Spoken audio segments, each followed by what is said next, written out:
An application programming interface is the glue that holds an application together.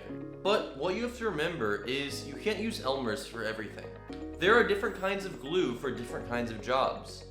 Alright, enough with the glue, but APIs are pretty much the same. There are other kinds of APIs, but the big three we use today are as follows. The first is a classic. REST, or Representational State Transfer, has a few key rules. Number 1, it must be stateless. This pretty much means that every single time you make a request, you have to pass along your authentication token with it.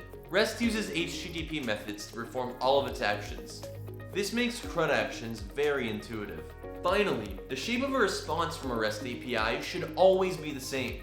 For example, if we need each user's names, but our getUsers endpoint has every single user's name, email, and children, then we're only going to use a portion of the request and throw away the rest. The next kind of API is GraphQL, which is different from REST in a few key ways. First of all, we can ask for exactly what we want. So if we only need the user's names, we can get just that. This makes every request quicker and use less data. This also works if we need more data. For example, if we only need each user's daughter's middle initial, we can get that as well. All we have to do is specify it.